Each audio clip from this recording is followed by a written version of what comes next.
నమస్తే today Andhra news bulletin కి స్వాగతం. వార్తల్లోని వివరాలు. ఆంధ్రప్రదేశ్ రాష్ట్రంలో ఉన్న చిన్న సన్నకారు కౌలు రైతులకు ఆర్థిక సహాయం అందించేందుకు కూటమి ప్రభుత్వం అన్నదాత సుఖీభవ పథకాన్ని ప్రవేశపెట్టింది. ఈ పథకం పీఎం కిసాన్ సమ్మాన్ నిధి పథకంతో అనుసంధానంగా అమలు చేయబడుతుంది.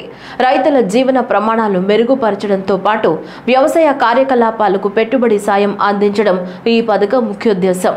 ఇందులో భాగంగా ఈ రోజు సీఎం చంద్రబాబు నాయుడు ప్రకాశం జిల్లా దర్శి మండలంలో అన్నదాత సుఖీభవ నిధులను విడుదల చేశారు. దీంతో రాష్ట్ర వ్యాప్తంగా ఉన్న 46.85 లక్షల మంది రైతులకు లబ్ధి చేకూరనుంది. మొదటి విడతలో రైతుల ఖాతాల్లో 7,000 రూపాయలు జమ చేస్తున్నారు. ఇందులో రాష్ట్ర వాటాగా ఒక్కో రైతుకు 5,000 చొప్పున మొత్తం 2,342.92 కోట్లను సీఎం చంద్రబాబు విడుదల చేశారు.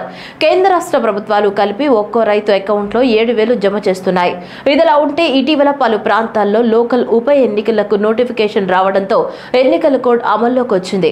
దీంతో 6 మండలాల రైతులకు ఎన్నికల అనంతరం ఈ డబ్బులు జమ కానున్నాయి.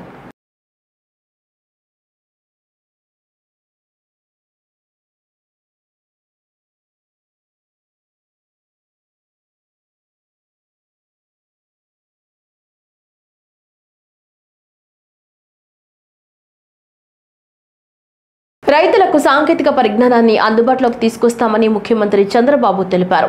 ప్రకాశం జిల్లా దర్శి మండలం తూర్పు వీరాయపాలెంలో అన్నదాత సుఖీభవ పథకాన్ని సీఎం చంద్రబాబు ప్రారంభించారు. లబ్ధిదారులకు చెక్కులు అందజేసిన అనంతరం పొలాల వద్ద వినూత్నంగా ఏర్పాటు చేసిన వేదికపై రైతులతో ముఖాముఖి నిర్వహించారు. రైతులు చెప్పిన సమస్యలపై స్పందించిన సీఎం వాటిని పరిష్కరించాలని అక్కడికక్కడే అధికారులకు ఆదేశాలు జారీ చేశారు. రైతులకు లాభం వచ్చేలా ఏ పంట వేయాలో అధ్యయనం చేసి చెప్తామన్నారు. చుట్టూ చూస్తే పచ్చని పొలాలు, రైతు ఎప్పుడూ పొలం దగ్గరనే ఉంటాడు, ఈ ఎండలోనే ఉంటాడు. అలాంటి ఎండలో కూర్చొని రాష్ట్రానికి అన్నదాత సుఖీభవ కింద ఈరోజు కేంద్రం ఇచ్చే డబ్బులు కలిపి 7,000 రూపాయలు ఇక్కడ ట్రాన్స్ఫర్ చేశామంటే మీ అకౌంట్కి వేసావంటే అది చరిత్ర. అదే నాకు సంతోషం. మిమ్మల్ని చూస్తున్నా, ఒక్కొక్కరిని చూస్తే సూపర్ 6 వచ్చాయి, అనేక కార్యక్రమాలు వచ్చాయి. ఎంతమంది పిల్లలుంటే అంతమంది పిల్లలకి తల్లికి వందనం వచ్చింది అని ఆనందపడతా ఉంటే దానికంటే నాకు ఏరే సంతోషం ఏముందని మిమ్మల్ని అడుగుతున్నా. అన్నదాత ఎప్పుడు కూడా సుఖీభవ, రైతే రాజు కావాలి. అందుకని ఈరోజు ఎన్ని కష్టాలన్నా ఉండేయండి, ఆ కష్టాలు నా వరకే పరిమితం. మీరు మాత్రం సుఖ సంతోషాలతో ఉండాలనేది నా ఆకాంక్షని మరొకసారి విజ్ఞప్తి చేస్తున్నా. ఎన్నికల కంటే ముందు అరాచక పాలన, రాక్షస పాలన, విధ్వంస పాలన, మా తమ్ముడు సైకో పాలన అంటున్నాడు. అవును, అందరినీ ఇబ్బంది పెట్టారు, వాళ్ళు ఆనందపడ్డారు. డబ్బులు వచ్చేసాయి, అకౌంట్లో డబ్బులు వచ్చాయి. మా తమ్ముడు తెలివి అకౌంట్ ఇక్కడి నుంచే చెక్ చేసుకుని అవసరమైతే ఇక్కడి నుంచే ఎవరికి ఇవ్వాలనో వాళ్ళకు ట్రాన్స్ఫర్ కూడా ఒక క్లిక్ తో చేసేస్తాడు. అది ఈ రోజు యొక్క టెక్నాలజీ ప్రభావం. నేను ఎన్నికల కంటే ముందు ఒక మాట చెప్పాను. ఆ రోజు మీకు చెప్పింది అభివృద్ధి చేస్తాను. అభివృద్ధి తెలిసిన పార్టీ తెలుగుదేశం పార్టీ. సంక్షేమం చేస్తాం. సంక్షేమానికి నాంది పలికిన వ్యక్తి నందమూరి తారక రామారావు. Party Telugu Desam party. ఈరోజు నేను కష్టపడుతున్నాను. నా కష్టం కొంతమంది కోసం కాదు, రాష్ట్రంలో ఉండే ప్రతి ఒక్కరికి న్యాయం చేయాలి. మీ ముఖంలో ఆనందం చూడాలి, మీ జీవన ప్రమాణాలు పెరగాలి. కంటిన్యూగా నిరంతరం మిమ్మల్ని ఎంపవర్ చేసే దిశగా ముందుకు తీసుకుపోతా. తాడిపత్రి రాఘవాచార్యులు జయంతి సందర్భంగా ముఖ్యమంత్రి చంద్రబాబు నాయుడు ఆయన చిత్రపటానికి పూలమాల వేసి నివాళులర్పించారు.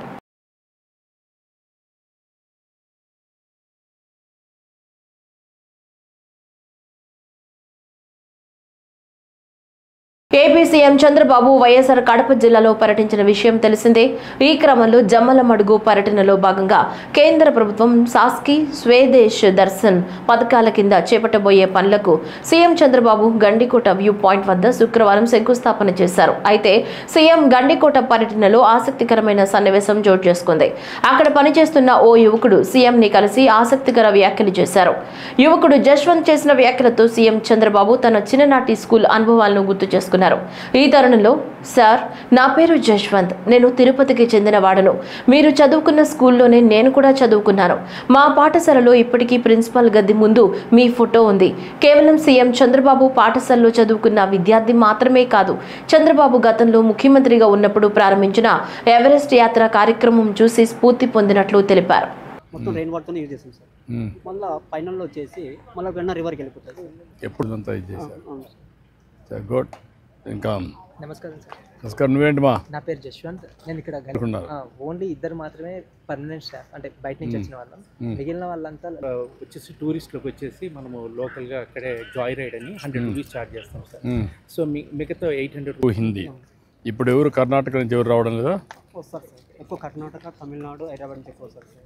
ఇక్కడికి గండికోట పూర్తిగా డెవలప్మెంట్ కావడం అంటే మీరే సార్. మీరు రాకముందు, ఇప్పుడు మీరు ఇక్కడ చేయకముందు గండికోట వారసత్వ ఉత్సవాలు పెట్టినారు సార్. దీని గురించి ఎవరు తెలియదు సార్. అదేవిధంగా మన పైన గండికోట రిజర్వ్ ఉంది సార్. అక్కడ sunset sir.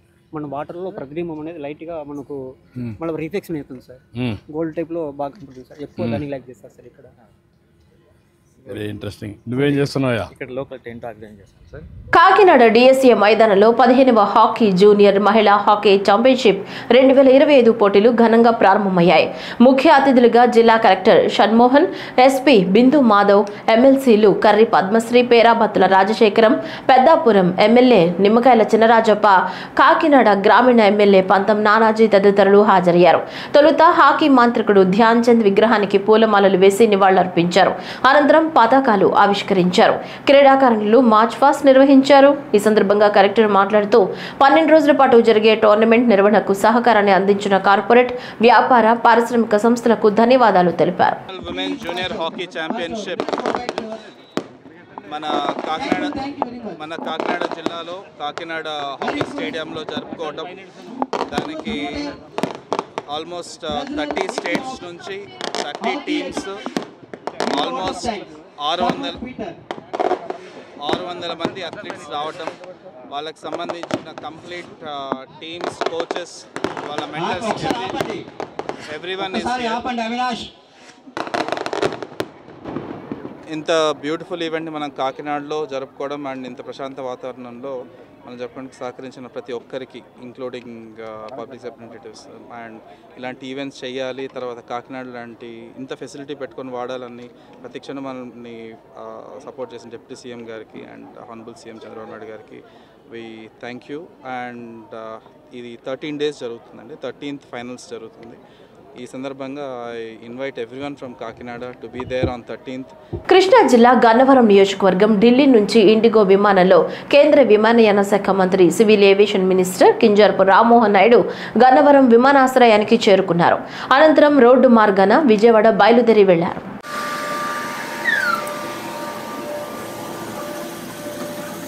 Tiruvuru MLA Koligipudi Srinivasarao Ganugapadu గ్రామంలో రైతు కూలీలతో కలిసి వరి నాట్లు వేశారు. మండలంలో పలు గ్రామాల్లో సుపరిపాలనలో తొలి అడుగు కార్యక్రమంలో పర్యటించారు. రోడ్డు పక్కన గానుగపాడులో వరి నాట్లు వేస్తున్న మహిళా కూలీలను చూసిన ఎమ్మెల్యే కొలిగిపూడి వారి వద్దకు వెళ్లి పలకరించారు. పొలంలోకి దిగి వారితో కలిసి వరి నాట్లు వేశారు. మహిళా కూలీలతో కలిసి నాట్లు అనంతరం పొలం గట్లపై ముచ్చటించారు.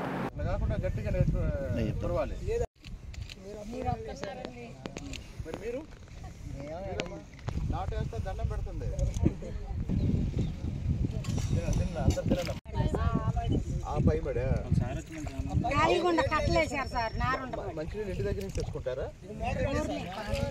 మీరు తాగేదాన్ని వచ్చే ఏడాది జూన్ 5 కల్లా సింగిల్ యూజ్ ప్లాస్టిక్ రహిత రాష్ట్రంగా ఆంధ్రప్రదేశ్ను తీర్చిదిద్దాలని రాష్ట్ర ముఖ్యమంత్రి చంద్రబాబు నాయుడు ఇచ్చిన పిలుపుకు నాంది పలుకుతూ సింగిల్ యూజ్ ప్లాస్టిక్ రహిత సచివాలయంగా రాష్ట్ర సచివాలయాన్ని ఈ నెల 15 కల్లా తీర్చిదిద్దాలని రాష్ట్ర పురపాలక మరియు పట్టణాభివృద్ధి శాఖ principal secretary S Suresh Kumar అధికారులను ఆదేశించారు. అమరావతిలోని రాష్ట్ర సచివాలయాన్ని ప్లాస్టిక్ రహితంగా తీర్చిదిద్దడంపై రాష్ట్ర సచివాలయంలో నిర్వహించిన అవగాహన మరియు శిక్షణా సమావేశంలో ఆయన ముఖ్య అతిథిగా పాల్గొన్నారు.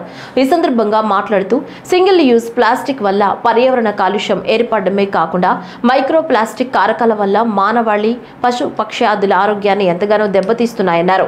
పలువురు క్యాన్సర్ బారిన పడి మృత్యువాతకు గురి కావడం కూడా జరుగుతుందన్నారు. ఇటువంటి ప్లాస్టిక్ ను బ్యాన్ చేయాలని ప్రపంచవ్యాప్తంగా ఎన్నో ఉద్యమాలు జరుగుతున్న నేపథ్యంలో ప్లాస్టిక్ రహిత రాష్ట్రంగా ఆంధ్రప్రదేశ్ ను తీర్చిదిద్దాలనే లక్ష్యంతో పటిష్టమైన కార్యాచరణ ప్రణాళికను రూపొందించి మిషన్ మోడ్ లో అమలు చేయాలని ప్రభుత్వం నిర్ణయం తీసుకున్నట్లు ఆయన తెలిపారు. దీనిలో ముఖ్యంగా ఒకటి సింగిల్ యూజ్ ప్లాస్టిక్ అనేది, అంటే సింగిల్ యూజ్ అనేది బేసికలీ ఒక్కసారి మనం వాడిన తర్వాత పారేసుకున్న ప్లాస్టిక్లు బేసికలీ దాని వలన ఎక్కువ హాని కలుగుతుంది. ఇప్పుడు మనం రీయూజ్ చేసే కొన్ని ప్లాస్టిక్లు ఉన్నాయి. మనం మంచినీళ్ళ కోసం వాడే ప్లాస్టిక్ బాటిల్స్ మనం షాప్ నుంచి కొనుగోలు చేసి మనం రీయూజ్ చేసుకుంటాము. సిమిలర్లీ ఫుడ్ కంటైనర్స్ ఉంటాయి, అలాగే అలా బకెట్స్ కానీ మగ్స్ కానీ చాలా రకాల ప్లాస్టిక్లు ఉన్నాయి ఏదైతే మనం రీయూజ్ చేస్తున్నాము. ఆఫ్ కోర్స్ ప్లాస్టిక్ హాని ఉంది కానీ అది ఒక్కసారి యూజ్ చేసి డిస్పోజ్ చేసేది కాదు కాబట్టి అంత ఎన్విరాన్మెంట్లోకి వచ్చి హాని కలిగించే ఛాన్స్ తగ్గుతుంది. వేరస్ వన్స్ యూజ్ చేసి త్రో చేసే దాని వల్ల చాలా ఎక్కువగా హాని కలుగుతుంది. సో ఈ యొక్క ప్లాస్టిక్ని పూర్తిగా బ్యాన్ చేయాలనేది ఒక మిషన్గా తీసుకుంటున్నాము. స్వచ్ఛ భారత్ మిషన్ కింద కూడా 2015లో మన ప్రైమ్ మినిస్టర్ గారు స్వచ్ఛ భారత్ మిషన్ లాంచ్ చేసినప్పుడు కూడా దానిలో కూడా ఒక అంశం ఇది. Use of plastic should be reduced and single-use plastic should be completely eliminated. మన రాష్ట్రంలో కూడా గౌరవ ముఖ్యమంత్రి గారు డిసెంబర్ నెలలో స్వచ్ఛ ఆంధ్ర క్యాంపెయిన్ అనౌన్స్ చేయడం జరిగింది. మనం జనవరి నుంచి, ఈ సంవత్సరం జనవరి నుంచి ప్రతి నెల 3వ శనివారం రాష్ట్రంలో స్వర్ణాంధ్ర స్వచ్ఛాంధ్ర దినంగా మనం చేస్తున్నాము. ముఖ్యమంత్రి గారు స్వయంగా రాష్ట్రంలో ఒక జిల్లాలో ఒక మున్సిపల్ ఏరియాకి వెళ్ళి ఈ ప్రోగ్రామ్ చేస్తున్నారు. అదే రోజు రాష్ట్ర వ్యాప్తంగా అన్ని చోట్ల కూడా ఎమ్మెల్యేలు, మినిస్టర్లు, జిల్లా అధికారులు అందరూ కలిసి కూడా పగడ్బందీగా ఈ కార్యక్రమం చేస్తున్నాం. మనకి ఇప్పుడు ఆల్మోస్ట్ ఈ 8 నెలల నుంచి ఈ కార్యక్రమం నడుస్తుంది. ఆల్మోస్ట్ కొన్ని నెలల ఆల్మోస్ట్ 2 crore కంటే ఎక్కువ మంది పార్టిసిపేట్ చేసిన సందర్భాలు కూడా ఉన్నాయి. ఒక్కొక్క నెల ఒక్కొక్క థీమ్ పెట్టుకుని చేస్తున్నాం. సో దీని భాగంగానే పోయిన నెల కార్యక్రమం జరిగినప్పుడు ముఖ్యమంత్రి గారు ఒకటి అనౌన్స్ చేశారు. మన రాష్ట్రంలో కూడా సింగిల్ యూజ్ ప్లాస్టిక్ పూర్తి స్థాయిలో బ్యాన్ చేయాలి, అది లేనట్టుగా చేయాలి. ప్రభుత్వ కార్యాలయాల సమీపంలో ఉన్న సచివాలయం 4లో అన్నదాత సుఖీభవ కార్యక్రమంలో భాగంగా రాష్ట్ర ప్రధానమంత్రి నరేంద్ర మోడీ, ముఖ్యమంత్రి చంద్రబాబు నాయుడు, ఉప ముఖ్యమంత్రి కొణిదెల పవన్ కళ్యాణ్ చిత్రపటాలకు కూటమి ప్రభుత్వం నాయకులు ధాన్యం అభిషేకం చేశారు. ఈ సందర్భంగా కూటమి నాయకులు మాట్లాడుతూ రైతన్న బాగుండాలంటే ఈ ప్రభుత్వం అధికారంలో ఉండాలన్నారు. అన్నదాత సుఖీభవ రైతుకు ప్రభుత్వం ఇచ్చే డబ్బులు నేరుగా రైతన్న ఖాతాల్లో పడతాయని తెలిపారు. రైతులు బాగుండాలని ఉద్దేశంతో కూటమి ప్రభుత్వం మరెన్నో సంక్షేమ కార్యక్రమాలను తీసుకువస్తారని, దేశానికి వెన్నెముక్క లాంటి రైతన్నకు కష్టం రాకుండా ప్రభుత్వం చర్యలు తీసుకుంటుందన్నారు.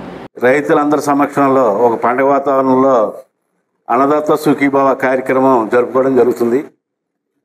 మన కూటమి నాయకులు ఏదైతే సూపర్ 6 ఎలక్షన్ ముందు చెప్పారో దానిలో భాగంగా ఫస్ట్ ఒకేసారి 7,000 రూపాయలు పెన్షన్ ఇచ్చి తన చరిత్ర చాటి చెప్పుకున్న చంద్రబాబు నాయుడు గారికి ధన్యవాదాలు తెలియజేసుకుంటూ, అదే వేలో 3 సిలిండర్లు అయితేనేమి, మన ఇచ్చిన తల్లికి వందనం కార్యక్రమం అయితేనే, ఇది 4వదిగా ఒకేసారి చంద్రబాబు నాయుడు గారు 5,000, మోడీ గారు 2,000, 7,000, సంవత్సరానికి 20,000 అనౌన్స్ చేశారు. ఏదైతే ఉందో 3 టర్ములుగా ఇవ్వడం జరుగుతుంది. అదేవిధంగా ఆగస్టు 15వ తారీఖుని మహిళలందరికీ ఉచిత బస్సు కార్యక్రమం అది కూడా అవలంబిస్తారు.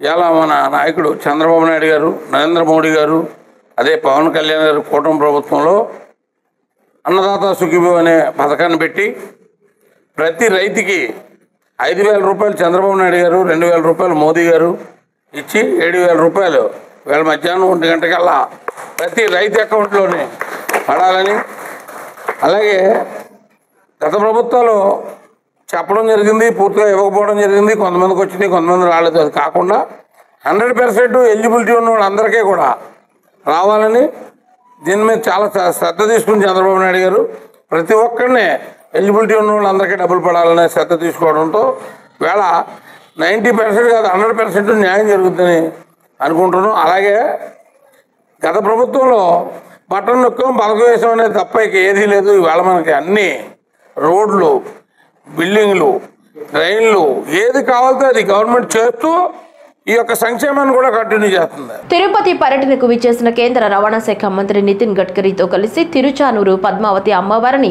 ఏపీ రవాణా శాఖ మంత్రి మండిపల్లి రాంప్రసాద్ రెడ్డి దర్శించుకున్నారు. ఈ సందర్భంగా మాట్లాడుతూ ఈ నెల 15వ తేదీ మహిళా ఉచిత బస్సు సౌకర్యంతో సూపర్ 6 పథకాలన్నీ కూడా ప్రజలకు చేరువ చేశామని, అన్నదాత సుఖీభవ ద్వారా రైతు ఖాతాల్లో నగదు జమ చేశామని, రాష్ట్రంలో శాంతి భద్రతల విషయంలో కూటమి ప్రభుత్వం రాజీ పడే ప్రసక్తే లేదని మంత్రి అన్నారు. జిల్లాల పర్యటనలో మాజీ సీఎం జగన్మోహన్ రెడ్డి రచ్చగొట్టే వ్యాఖ్యలు చేస్తూ ప్రజాస్వామ్యాన్ని కూనీ చేస్తున్నారని, మాజీ మహిళా ఎమ్మెల్యేను అగౌరవపరిచేలా విమర్శలు చేసిన వారిని మాజీ సీఎం సమర్థించడం సిగ్గుచేటన్నారు. కూటమి మేనిఫెస్టోలో ఏదైతే సూపర్ 6 చెప్పామో దానిలో 5వదైన అన్నదాత సుఖీభవ కార్యక్రమాన్ని ఈరోజు దిగ్విజయంగా ప్రారంభించడం జరిగింది.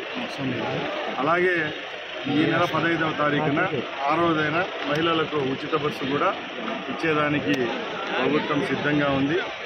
అంటే వైసీపీ వాళ్ళ గగ్గోలు పెట్టినట్టు మాకు సూపర్ 6 పథకాలే అందడం లేదని చెప్తున్నారు. మేము సూపర్ 6లో 6 పథకాలను ఈ నెల 15వ తేదీకి అందరికీ రాష్ట్ర వ్యాప్తంగా ఇచ్చేదానికి సిద్ధం చేసుకున్నాం. ముఖ్యంగా మేము ఒకటే చెప్తున్నాం, రాష్ట్రంలో ఏవైతే పథకాలు చెప్పామో తూచా తప్పకుండా ఈరోజు ప్రజలకు అందించే విధంగా చర్యలు తీసుకుంటున్నాం. ప్రతిపక్ష పాత్ర ఎక్కడా వహించడం లేదు. దుర్మార్గంగా మాట్లాడుతూ వస్తున్నారు. ఒక పక్కల అధికార పార్టీ శాంతి భద్రతల విషయంలో ఎక్కడా రాజీ లేని విధంగా ప్రయత్నాలు జరుగుతూ ఉంటే, సాక్షాత్తు ప్రతిపక్ష నాయకుడే జిల్లాల పర్యటనకు వచ్చినప్పుడు ఇక్కడ విద్వేషాలను రెచ్చగొట్టిపోవడం ఏమటుకు ఇది హర్షించదగ్గ విషయమని మీరు అందరూ ఒకసారి గ్రహించాలా. నిన్నలా మొన్న నెల్లూరుకు రావడం, అక్కడ ఒక మహిళా ఎమ్మెల్యేను ఏదైతే చెడ్డగా మాట్లాడిన ఒక మాజీ మంత్రిని వెనుకేసుకొని వస్తూ వాళ్ళ ఇంటికి వచ్చి ఆతిథ్యం స్వీకరించుకోవడం ఇదేమన్నా ఈ ప్రజాస్వామ్యంలో సబబాన్ని మేము అడుగుతున్నాం. మేము ఒకటే చెప్తున్నాం, ఈ రోజుకి రైతుల పక్షాన ఎప్పుడు నిలవలేదు జగన్మోహన్ రెడ్డి. కార్మికుల పక్షాన అసలే లేడు. పేద ప్రజలకు పథకాలు అందిస్తారంటే దానిలో కూడా యథేచ్ఛగా ఏవి నోటికి వస్తే ఏదొస్తే అది మాట్లాడుతున్నారు. ఈరోజు ఉద్యోగస్తుల కోసం డిఎస్సి పెడితే దాన్ని కూడా చులకన చేయడం జరుగుతూ ఉందంటే ప్రజలంతా గమనిస్తున్నారు. తప్పకుండా ప్రతిపక్ష హోదా అయితే దక్కలేదు. 11 సీట్లు కూడా 1 సీట్ అయ్యే పరిస్థితి తెచ్చుకునే పరిస్థితిలో వైసీపీ వాళ్ళు. వైసీపీ ప్రభుత్వ హయాంలో జరిగిన లిక్కర్ స్కామ్ రాష్ట్రంలో హాట్ టాపిక్ గా మారింది.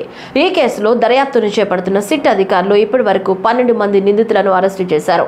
వారిలో విజయవాడ జిల్లా జైల్లో 9 మంది, గుంటూరు జిల్లా జైల్లో 2, రాజమండ్రి సెంట్రల్ జైల్లో ఎంపీ మిథున్ రెడ్డి రిమాండ్ ఖైదీలుగా ఉన్నారు. అయితే రిమాండ్ గడువు ముగియడంతో వారిని విజయవాడ ఏసీబీ కోర్టులో ప్రవేశపెట్టారు. ఇరు వర్గాల వాదనలు విన్న ధర్మాసనం నిందితులకు మరో 13 రోజుల పాటు రిమాండ్ గడువును పొడిగిస్తూ ఆదేశాలు జారీ చేసింది. కేసులో తదుపరి విచారణ ఆగస్టు 13కు వాయిదా పడింది. ఈ నేపథ్యంలోనే తాజాగా లిక్కర్ స్కామ్ పై మాజీ మంత్రి కారుమూరి వెంకట నాగేశ్వరరావు స్పందించారు. ఎన్నికల్లో ఇచ్చిన హామీలను అమలు చేయలేకనే కూటమి ప్రభుత్వం డైవర్షన్ పాలిటిక్స్ చేస్తోందని మండిపడ్డారు. వైసీపీ ముఖ్య నేతలే టార్గెట్ గా ఆధారాలే లేని ఆరోపణలతో అక్రమ కేసులు బనాయిస్తున్నారని ఫైర్ అయ్యారు. 3600 కోట్ల లిక్కర్ స్కామ్ కేసు 11 కోట్లకు వచ్చిందని ఎద్దేవా చేశారు. కూటమి సర్కార్ పాలనను గాలి కొదిలి కక్షా రాజకీయాలకు పాల్పడుతోందన్నారు. దేశంలో ఏ రాష్ట్రంలో కూడా ఇలా జరగడం లేదని మాజీ మంత్రి కారుమూరి నాగేశ్వరరావు ఆరోపించారు. 10,716 కోట్లు పూర్తిగా ఎగ్గొట్టి లాస్ట్ సంవత్సరం 10,716 కోట్లు ఇవ్వాలి, అది ఎగ్గొట్టేశారు. ఇప్పుడు మళ్ళీ 53,58,000 రైతులకు గాను 46.86 లక్షల మందికి మాత్రమే ఇచ్చే కార్యక్రమం చేసి 7 లక్షల మంది రైతులకి ఎగ్గొట్టే కార్యక్రమం చేశారు. ఇవాళ మళ్ళీ అది కూడా విడతలుగా ఈరోజు ఇచ్చేది 5,000. 5,000కి ఇవాళ దరిసిలో ఒక సినిమా సెట్టింగ్ వేసి పచ్చబుద్ధి పోగొట్టుకోకుండా మంచాలకు కూడా పచ్చ రంగేసి ఇవాళ అక్కడ ఆర్భాటం చేసే కార్యక్రమం చేస్తున్నారు. గతంలో చంద్రబాబు నాయుడు అంటారు వీళ్ళని రంగులేసుకుంటున్నారు ఎవరబ్బు సొమ్మాని. మరి చంద్రబాబు నాయుడు గారే ఎవరబ్బు సొమ్మాని మీరు ఎక్కడ చూసినా పచ్చ రంగులు వేసుకుంటున్నారు. మరి 14 నెలల తర్వాత మీరిచ్చే కార్యక్రమం సరైన రైతుకి పంట వేసుకునే టైంలో ఇస్తే అతనికి వేడి నీళ్ళకి సన్నీళ్లగా సాయంగా ఉండే కార్యక్రమాన్ని వదిలేసి ఇవాళ ఇచ్చే కార్యక్రమం చేస్తున్నారు. ఇవాళ రైతులందరికీ కూడా అన్యాయం చేస్తున్నారు ప్రతి విషయంలోనూ కూడా. మరో వెన్నుపోటు పొడిశారు.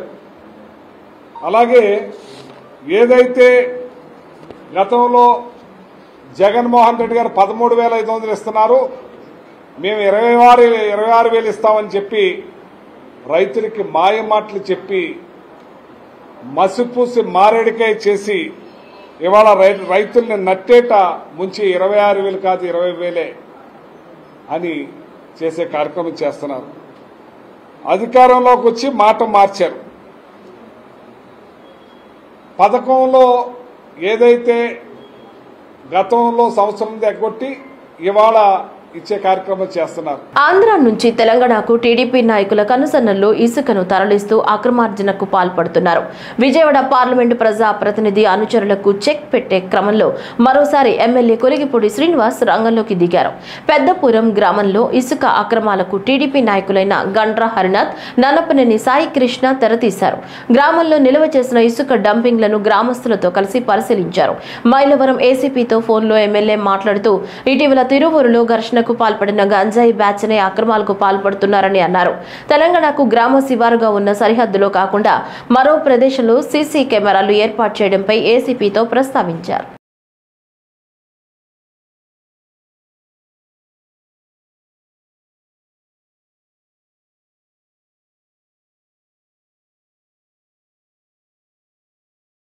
ఏపీలోని ఎన్డీఏ కూటమి ప్రభుత్వంపై వైసీపీ మాజీ మంత్రి గుడివాడ అమర్నాథ్ విమర్శలు గుప్పించారు. ఈ క్రమంలో గత 30 ఏళ్లలో సీఎం చంద్రబాబు 58 సార్లు సింగపూర్ వెళ్లారని మాజీ మంత్రి గుడివాడ అమర్నాథ్ పేర్కొన్నారు. ఈ నేపథ్యంలో అక్రమంగా సంపాదించిన డబ్బును దాచుకోవడానికే ఆయన అన్నిసార్లు అక్కడికి వెళ్లారని ఆరోపించారు. అవినీతి సొమ్ముతో సింగపూర్లో పెట్టుబడులు పెట్టారని గుడివాడ అమర్నాథ్ సంచలన ఆరోపణలు చేశారు.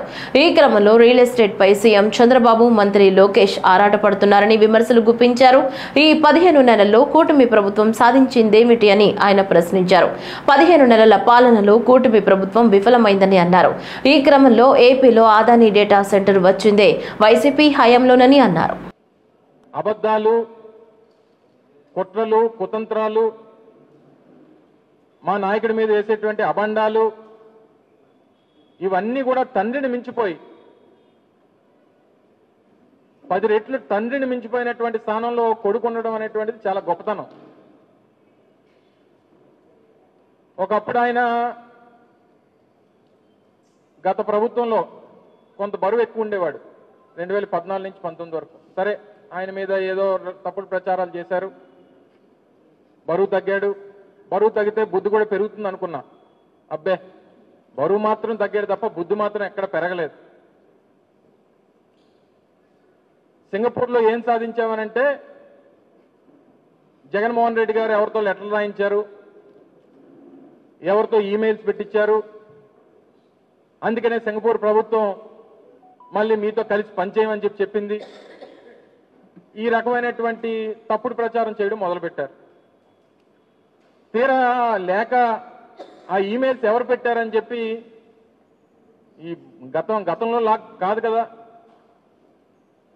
ఎవరు పెట్టారని చెప్పి చూస్తే ఆ తెలుగుదేశం పార్టీకి చెందినటువంటి వారి కార్యకర్త పెట్టాడు. జనసేన శాసనసభ్యులు పంతం నానాజీ అండ చూసుకుని దళితులపై దాడి చేసిన కిషోర్, అతనికి సహకరిస్తున్న రేషన్ డీలర్ల గౌరవ అధ్యక్షుడు కోటిపల్లి శ్రీనివాస్ పై చట్టపరమైన చర్యలు తీసుకోవాలని డిమాండ్ చేశారు. అధికారంలో ఉండి తమ మాట వినని డీలర్లపై విజిలెన్స్, సివిల్ సప్లై అధికారులతో దాడులు చేయించి కేసులు బనాయించి రేషన్ షాపులను అన్యాక్రాంతం చేసే ప్రయత్నం చేస్తున్నారని, నిబంధనలకు అనుగుణంగా తమ రేషన్ షాప్ తమకు ఇవ్వాలని ప్రశ్నించినందుకు దాడికి పాల్పడిన కిషోర్, అతనికి సహకరించిన వారిపై చర్యలు తీసుకోకపోతే రాష్ట్ర దళితులు రోడ్డుపై ఆందోళనలు ఉధృతం చేస్తామని హెచ్చరించారు. నా పేరు బజ్జ ఐశ్వర్య, కాకినాడ నుంచి మాట్లాడుతున్నాను. ఈరోజు కూటమి ప్రభుత్వం రేషన్ డీలర్ అయిన కిషోర్ మా దళితులపై దాడి జరగడం జరిగింది. చాలా దాన్ని తీవ్రంగా ఖండిస్తున్నాను. ఇది రెండోసారి నానాజీ గారి పేరు ప్రస్తావించడం దళితులపై దాడి జరిగినప్పుడు. ఇది మేము వదిలే ప్రసక్తే లేదని నేను చెప్తున్నాను. రోజు రోజుకి కూడా మాపై దాడులు చాలా భారీగా పెరిగిపోతున్నాయి. దీనికి పూర్తి బాధ్యత కూటమి ప్రభుత్వాన్ని, అలానే వైసీపీ వాళ్ళు ఏం తక్కువ తినలేదు, వాళ్ళది కూడా పూర్తి బాధ్యత. మేము ఏమీ లేని స్థితిలో ఉన్నామని చెప్పి మా పైన ఇలాంటి దాడులు చేస్తున్నారు. మేము అందరూ ఎప్పటికీ ఒకే మాట మీద ఉన్నాం. ఈ రోజు నుంచి మేము కూడా రపారపాలు, నీలం బుక్కులు ఎలా ఉంటాయో మేము కూడా చూపిస్తాం. మిత్రులారా, ఈరోజు కాకినాడ రూరల్ వాకల్పూడిలో ఒక దళిత యువకుడిపై జరిగిన దాడి చాలా అమానుషం. దీన్ని రాష్ట్రం అంతా కూడా ఖండించవలసిన అవసరం ఉంది. ఎందుకంటే అతను ఒక డీలర్, ఒక ఎస్సీ డీలర్. ఇప్పుడు ప్రస్తుతం నానాజీ గారు డీలర్ల అసోసియేషన్ ప్రెసిడెంట్ కింద సూరంపూడి కిషోర్ అనే వ్యక్తిని పెట్టారు. అతను కేవలం ఎవరైతే అతనికి ఈరోజు అతని మాట వినడంలో ఉన్నారో, అతనికి వ్యతిరేకంగా ఉన్నారో వాళ్ళ షాపులు విజిలెన్స్ వాళ్ళతో మాట్లాడి రైడింగ్ చేయించాడో, వాళ్ళ షాపులు రైడ్ అయిన తర్వాత కేసు రాసిన తర్వాత వీళ్ళే తీసుకుని అనుభవిస్తూ ఉంటారు. అలాగే ఈ షాపుని గత 3 నెలల నుంచి అనుభవిస్తున్నారు. ప్రెసిడెంట్గా ఉన్న సూరంపూడి కిషోరు, గౌరవ అధ్యక్షుడిగా ఉన్న కోటిపల్లి శ్రీను, వీళ్ళిద్దరూ అమాయకులైన దళితులు షాపుల మీద దాడి చేయించారు. చేసిన తర్వాత మళ్ళీ షాపు తిరిగి రావాలంటే మాకు 50,000 ఇవ్వాలని చెప్పి డిమాండ్ చేస్తూ ఉంటారు. ఈ వాయిస్ రికార్డింగ్లతో సహా మా దగ్గర ప్రూఫ్స్ ఉన్నాయి. ఇది ఇలా ఉండగా ఇప్పుడు జాయింట్ కలెక్టర్ గారిని, ప్రభుత్వాన్ని, డీసీ, ఎవరైతే సివిల్ సప్లై డిపార్ట్మెంట్ ఉందో వాళ్ళందరి ద్వారా షాపును తెచ్చుకుంటే ఈరోజు ఇతను షాప్ ఇతనికి హ్యాండ్ ఓవర్ చేసి పేరు పెట్టగా ఆ షాప్ హ్యాండ్ ఓవర్ చేయమని అడిగినందుకు షాప్ ఇవ్వకపోగా అతనికి ఉన్న అహంకారాన్ని చూపించి అతనిపై ఈ పిల్లి కిరణ్ కుమార్ పై దాడి చేయడం జరిగింది. జోగులాంబ గద్వాల జిల్లా కలియుగ ప్రత్యక్ష దైవం ఆది శిలాక్షేత్రం మల్దకల్ శ్రీ స్వయంభూ లక్ష్మీ వెంకటేశ్వర స్వామి దేవాలయంలో శ్రావణ శనివారం సందర్భంగా భక్తులు అధిక సంఖ్యలో పాల్గొని స్వామివారికి మొక్కులు సమర్పించుకున్నారు. ఈ సందర్భంగా దేవాలయ ఈవో సత్యచంద్రారెడ్డి సిబ్బంది భక్తులకు అందుబాటులో ఉండి సేవలు అందించారు. రెండవ శనివారం విశేషంగా ప్రతి శ్రావణ మాసంలో వరలక్ష్మి వ్రతం రావాలి ఈరోజు, కానీ మూడవ శనివారం వచ్చింది కాబట్టి ఆపోతే రాజుకున్నాము. మరియు మన ఋగ్వేద యజుర్వేదము ఉపాకరం ఉంటుంది, రాఖీ పూర్ణిమ అంటారు. అందుకే భక్తులు విశేషంగా దర్శనం చేసుకుని స్వామివారం పొందాలని కోరుతున్నాను. స్వామివారికి విశేషంగా శనివారం పంచామృత అర్చనలు, అభిషేకాలు విశేషంగా జరుగుతాయి. ఇంకా రాఖీ పూజలు ఇక్కడ చాలామంది కర్ణాటక భక్తులు ఎక్కువ విశేషంగా వచ్చి స్వామివారిని దర్శించుకుంటారు. కాబట్టి భక్తులు అందరూ స్వామివారిని వచ్చి సకాలంలో వచ్చి దర్శనాన్ని చేసుకోవాలని కోరుతున్నారు. జోగులాంబ గద్వాల జిల్లాలో హెల్పింగ్ హ్యాండ్ సంస్థ ద్వారా 10వ తరగతి విద్యార్థులు స్టడీ మెటీరియల్ అందజేస్తూ ఉత్తీర్ణత శాతం పెరిగేందుకు రత్నసింహారెడ్డి తన వంతు కృషి చేస్తున్నారు. శనివారం మల్దకల్ మండల కేంద్రంలోని జెడ్పీ హైస్కూల్లో చదివే 10వ తరగతి విద్యార్థులకు హెల్పింగ్ హ్యాండ్ సంస్థ ద్వారా స్టడీ మెటీరియల్ అందజేశారు. ఈ కార్యక్రమంలో పాఠశాల హెడ్ మాస్టర్ సురేష్, రత్నసింహారెడ్డి, ఉపాధ్యాయ బృందం పాల్గొన్నారు. మరి దానికి తగ్గట్టుగా సారు ఎన్నో రివ్యూ మీటింగ్ ఏర్పాటు చేసి, గౌరవ జిల్లా కలెక్టర్ గారు ఎన్నో రివ్యూ మీటింగ్ ఏర్పాటు చేసి మరి ఎంఈఓలతో తర్వాత హెడ్ మాస్టర్లతో మాట్లాడి ఎందుకు తక్కువ వస్తుంది అనేటువంటి ఆలోచించడం జరిగింది. దానికి అనుగుణంగా మరి బడికి విద్యార్థులు హాజరు కాకపోవడం వల్లనే ఈ యొక్క పర్సంటేజ్ తగ్గిందని గుర్తించి మా లేబర్ ఆఫీసర్స్ను, తర్వాత చైల్డ్ లేబర్ ఆఫీసర్స్ను ప్రతి గ్రామంలో తిప్పి ఎవరైతే డ్రాప్అవుట్ అవుతున్నారో, ఎవరైతే స్కూల్కి సరిగ్గా హాజరు కావట్లేదో వారిపై దృష్టి పెట్టి లాస్ట్ ఇయర్ కూడా మరి అందరి విద్యార్థులు బడికి వచ్చేట్టుగా చేయడం జరిగింది. కాబట్టి రాష్ట్ర వ్యాప్తంగా దాదాపుగా 30% మనది రిజల్ట్ ఇంప్రూవ్ అయింది సార్. మరి ఈ సంవత్సరం కూడా సారు దాదాపు 95 సారు లక్ష్యం పెట్టుకున్నాడు రిజల్ట్. అదేవిధంగా దానికి అనుగుణంగానే హెడ్ మాస్టర్లందరినీ మోటివేట్ చేస్తూ మరి ఎన్నో కార్యక్రమాలు చేస్తూ ప్రతి పాఠశాల విజిట్ చేస్తూ ఆ లక్ష్యాన్ని రీచ్ అయ్యే ఎన్నో ప్రణాళికలు ఏర్పాటు చేస్తున్నారు. సింగరేణి యాజమాన్యం నిర్లక్ష్యంతోనే మందమరి ఏరియా KK5 గనిలో ప్రమాదం జరిగి శ్రావణ్ కుమార్ అనే యువ కార్మికుడు మృతి చెందాడని కార్మిక శాఖ మంత్రి వివేక్ వెంకటస్వామి అన్నారు. మంచిర్యాల జిల్లా రామకృష్ణపూర్ సింగరేణి ఏరియా ఆసుపత్రిలో శ్రావణ్ కుమార్ మృతదేహాన్ని పరిశీలించి నివాళులర్పించారు. అనంతరం మృతుని కుటుంబంతో మాట్లాడి వివరాలు తెలుసుకుని ఓదార్చారు. ఈ సందర్భంగా మాట్లాడుతూ పకడ్బందీగా రక్షణ చర్యలు తీసుకుని ఉంటే ప్రమాదం జరిగేది కాదన్నారు. కాలం చెల్లిన SDL యంత్రాలను ఉపయోగించడం ప్రమాదాలకు కారణమైందన్నారు. ప్రమాదానికి కారణమైన అధికారులపై చర్యలు తీసుకుంటామన్నారు. నిన్న సాయంత్రం KK5లో ఒక దుర్ఘటన, శ్రావణ్ కుమార్ అని మన పర్మనెంట్ అక్కడ సైడ్ వాల్ కూలిపోయి వారు చనిపోవడం జరిగింది. నాకు పొద్దున్న తెలుస్తేనే బయలుదేరి ఇక్కడ రావడం జరిగింది. వారిని వారి కుటుంబ సభ్యులను కలిసి పరామర్శించి ఏంటిది అని కనుక్కుంటే మన సీతారామయ్య గారు చెప్పారు, సార్ ఇది కేవలం మేనేజ్మెంట్ తప్పు, ఏదైతే పాత మెషిన్స్ ఉన్నాయో ఆ మెషిన్స్ వాడటం, ఇది కండెమ్ చేసే మెషిన్ 12 సంవత్సరాల కన్నా ఎక్కువ యూజ్ అయింది. ఆల్రెడీ ఇంటర్నల్ సర్వే రిపోర్ట్ ద్వారా కూడా దీన్ని రిప్లేస్ చేయాలని చెప్పడం జరిగింది. డెఫినెట్లీ ఇక్కడ లోకల్ మేనేజర్, జనరల్ మేనేజర్ వాళ్ళందరూ దీని బాధ్యత వహించాలి. ఎందుకంటే సరిగా మేనేజ్మెంట్లో safety wise general manager responsibility, ఆయన ఈ సేఫ్టీ సరిగా నిర్లక్ష్యం చేయడం వల్లనే ఈ అయిందని చెప్పి ప్రైమా ఫేసి అన్ని రిపోర్ట్స్ కూడా అదే చెప్తున్నాయి.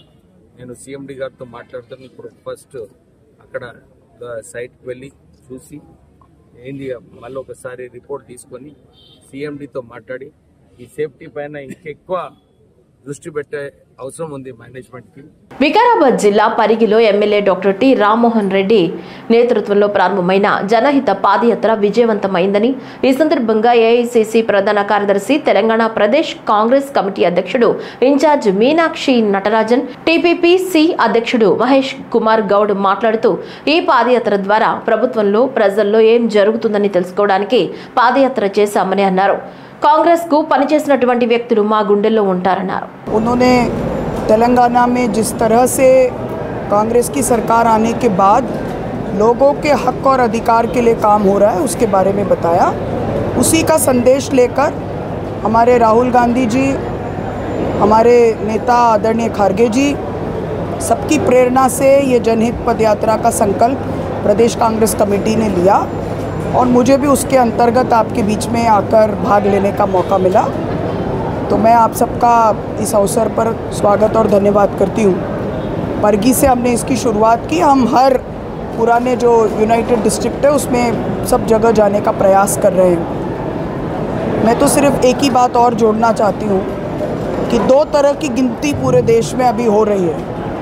एक गिनती तेलंगाना में हुई, वो गिनती सबको जोड़ने के लिए हुई कि जो लोग सबसे पीछे हैं उनको आगे कैसे हम लाएं, उसको हम कैसे समावेश करें, जोड़ें, उसके लिए गिनती हुई. उसका मॉडल तेलंगाना मॉडल है. दूसरी गिनती अभी SIR के बहाने बिहार में चुनाव आयोग करा रही है. चुनाव आयोग नहीं, असल में BJP करा रही है, जिसमें लोगों को काटने की कोशिश हो रही है, उनको लोकतंत्र से हटाने की कोशिश हो रही है और आने वाले समय में केवल चुनिंदा लोग वोट डाल पाएं, हमारे देश के नागरिक मताधिकार से भी छूट जाएं, ऐसी एक दूसरी गिनती हो रही है. यानी एक गिनती प्यार और जुड़ाव की है और दूसरी गिनती नफरत और लोगों को काटने की है. ఈ వార్తలు ఇంతటితో సమాప్తం. నమస్కారం.